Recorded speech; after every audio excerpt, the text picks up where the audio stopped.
इमरान खान आखिरी बार गिरफ्तार हुए थे 5 अगस्त को, और आज क्योंकि 4 अगस्त है तो आज उनको 2 साल पूरे हो गए हैं। दोनों ऐवानों में, कौमी असम्बली और सेनेट में, पंजाब के अंदर भी इनकी सीटें कम होंगी। इस तरह की सरगर्मियों से इमरान खान के बाहर आने के कोई इम्कानात नहीं है।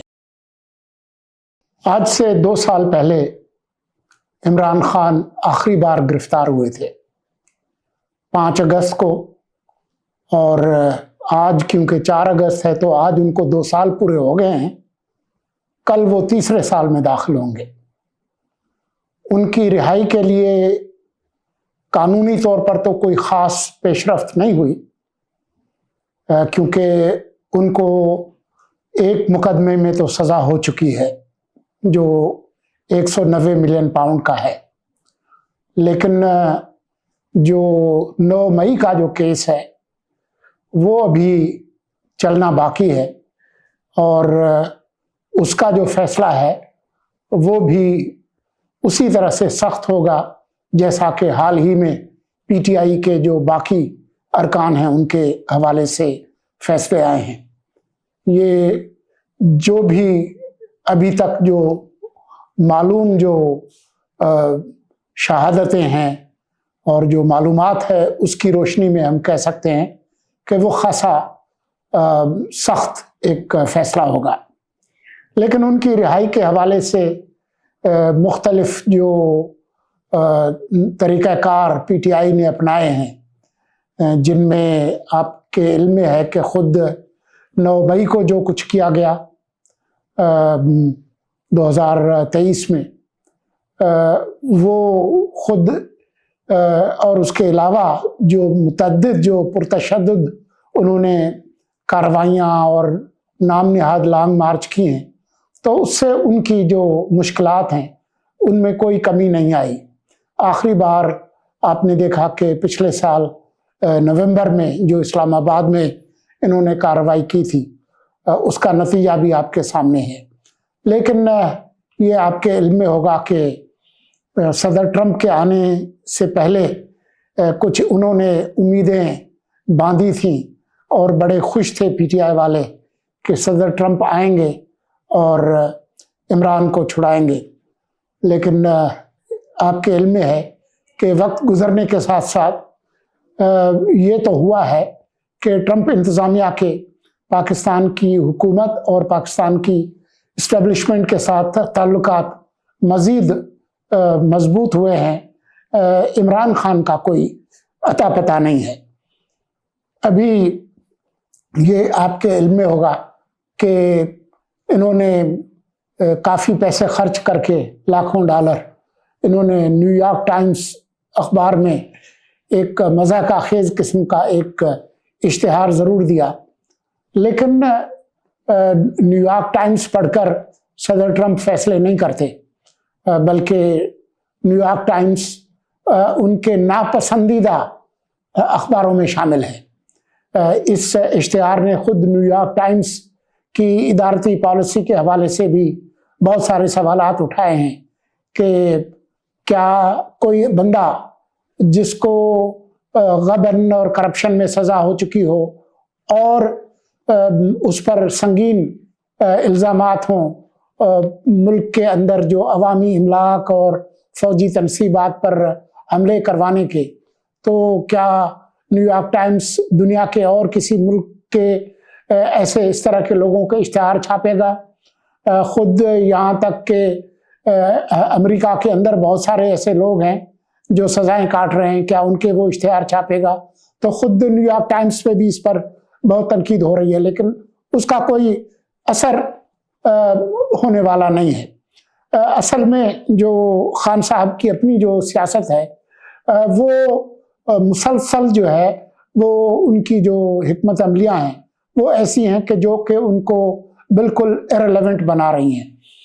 आपके इल्म में है कि हाल ही में जो पिछले 2-3 महीने जो बड़े वाक़यात हुए हैं उसमें सबसे बड़ा वाक़या तो पाकिस्तान और भारत की जंग का था।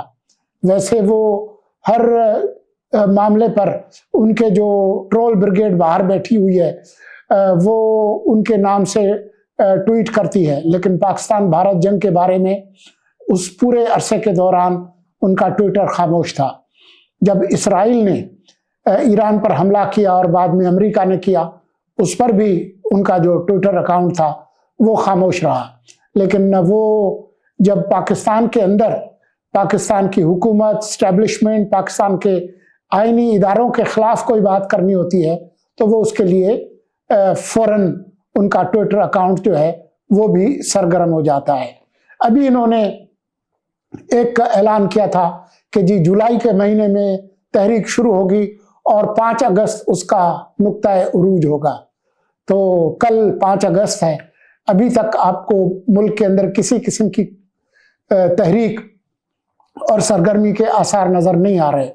مجھے یقین ہے کہ خیبر پختونخوا میں جہاں پر پی ٹی آئی کی حکومت ہے وہاں پر کچھ چھوٹے موٹے جلسے ضرور ہوں گے، لیکن وہ ایک رسمی کارروائی ہوگی۔ اس طرح کی سرگرمیوں سے عمران خان کے باہر آنے کے کوئی امکانات نہیں ہیں۔ وہ ہر گزرے دن کے ساتھ ایسی حکمت عملی اپنا رہے ہیں جس سے ان کے باہر نکلنے کے امکانات جو ہے وہ مزید کم ہوتے چلے جا رہے ہیں۔ ابھی انہوں نے یہ اعلان کیا ہے کہ جو نااہلیوں کے نتیجے میں جو ضمنی انتخابات ہونے ہیں اس میں پی ٹی آئی حصہ نہیں لے گی۔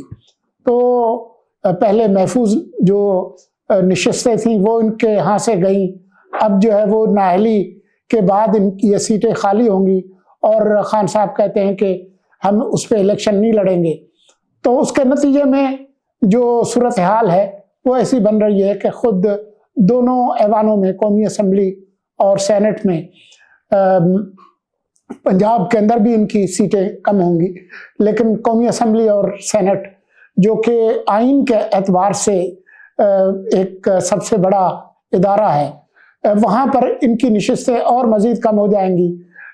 حکومت اور حکومت کے اتحادیوں کو پہلے ہی تقریباً 2/3 اکثریت جو ہے وہ مل چکی ہے، لیکن یہ جو حکمت عملی ہے کہ جی ہم اسمبلیوں سے نکلیں گے، پہلے بھی اس طرح کی حرکتیں خان صاحب کر چکے ہیں۔ 2 صوبوں میں ان کی حکومت تھی، پنجاب اور خیبر پختونخوا میں، وہاں کی اسمبلیاں توڑ کر انہوں نے وہ حکومتیں ختم کر دیں اور اس کے نتیجے میں جو نتیجہ ہے وہ اب آپ کے سامنے ہے۔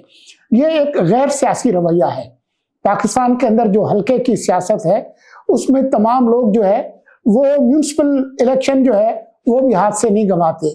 محترمہ بے نظیر بھٹو شہید جو ہے 1985 کے انتخابات کا جو پیپلز پارٹی نے بائیکاٹ کیا تھا وہ آخری وقت تک اس پر افسوس کرتی تھی کہ یہ میری غلطی تھی، لیکن عمران خان کیونکہ ایک غیر سیاسی شخص ہیں اس لیے ان کو اس کی پرواہ نہیں ہے۔ ان کا خیال یہ ہے کہ وہ اتنے بڑے مقبول لیڈر ہیں کہ پاکستان کے عوام لاکھوں کروڑوں کی تعداد میں باہر آ جائیں گے، لیکن آپ کے علم میں ہے کہ 2 سال سے وہ جیل میں ہے اور کسی قسم کے لاکھوں کروڑوں لوگ جو ہے وہ باہر نہیں نکلتے۔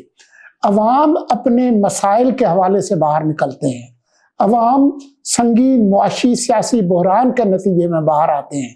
وہ کسی لیڈر جس کا کوئی ایسا بڑا کارنامہ بھی نہ ہو اس کے لیے لاکھوں کروڑوں کی تعداد میں باہر نہیں آتے۔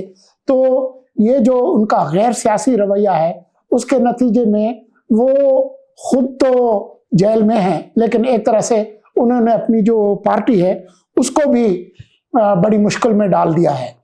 جو ملک کے جو حالات ہیں، آج آپ کے علم میں ہوگا کہ پاکستان کی اسٹاک مارکیٹ جبکہ دنیا بھر کی اسٹاک مارکیٹ ان ٹیرف وارز کی وجہ سے نیچے گئی ہیں، پاکستان نے آج 1,42,000 جو پوائنٹس ہیں ان کو کراس کیا ہے۔ جو پاکستان کی جو خارجہ پالیسی ہے اس کے حوالے سے پاکستان اب زیادہ پاکستان کو عزت مل رہی ہے۔ ابھی کل ہی ایران کے صدر ایک اعلیٰ سطحی وفد لے کر پاکستان آئے ہوئے تھے 2 روزہ دورے پر، وہ وہاں ہی سے واپس گئے ہیں۔ آج ہی جو امریکہ کے جو وزیر خارجہ ہیں جو کہ ان کے قومی سلامتی کے مشیر بھی ہیں، مارکو روبیو، ان کی اسحاق ڈار سے بات ہوئی ہے۔ ابھی پچھلے دنوں آپ کے علم میں ہے کہ جو وسطی ایشیا کے ممالک کے جو फौज के सरबराहान और अमेरिका के सेंटकॉम के जो चीफ है वो पाकिस्तान आए हुए थे। तो जो पाकिस्तान की जो हैसियत है खारजा अमूर में खित्ते के अंदर वो बेहतर हो रही है। पाकिस्तान एक सियासी और मुआशी इस्तेहकाम की तरफ जा रहा है, और लेकिन जो खान साहब की जो बेवक्त की रागनी है उसके नतीजे में सिर्फ वही अपने आप को और अपनी जमात को एक तरह से आइसोलेट कर रहे हैं। उनकी जमात के अंदर जो इख्तलाफात हैं वो उरूज पर हैं। मेरे सर में शायद इतने बाल नहीं हैं जितने पीटीआई के अंदर जो है वो ग्रोहबंदियां हैं। तो ये जो हालात हैं उसकी वजह से कल जो 5 अगस्त है, जो कि एक तारीखी दिन है, होना तो ये चाहिए था कि तमाम जमातें जो भारत ने आज से 6 साल पहले जो कश्मीर के हवाले से अपने आइन में तब्दीलियां की थी, 370 हटाया था, 35A हटाया था, और कश्मीर की जो रियासती हैसियत थी उसको ख़त्म करके उसको टुकड़ों में बांट दिया था। और उसकी वजह से अभी भी हर साल 5 अगस्त को लोग एहतजाज करते हैं। पाकिस्तान के अंदर भी जो अवाम है वो कश्मीर के साथ एक यकजहती का इजहार करते हैं। वैसे भी 5 अगस्त एक अहम दिन है तारीखी एतबार से, क्योंकि ये 5 अगस्त ही था पिछले साल जब जो भारत नवाज शेख हसीना बांग्लादेश छोड़कर भागी थी, और अभी उन पर एक मुकदमा चल रहा है जो कत्लेआम हुआ था। तो ये 5 अगस्त भी गुजर जाएगा। अब वो कहते हैं 14 अगस्त को कुछ करेंगे, 14 अगस्त भी गुजर जाएगा, इसी तरह से 6 सितंबर भी गुजर जाएगा। लेकिन खान साहब की जो सियासी हिकमत अमली है वो मुकम्मल तौर पर गैर सियासी है, और उनकी इन हरकतों की वजह से वो खुद और उनकी जमात जो है वो एक गड्ढे में गिरी हुई है, और खान साहब मजीद उसमें खुदाई करने की कोशिश कर रहे हैं।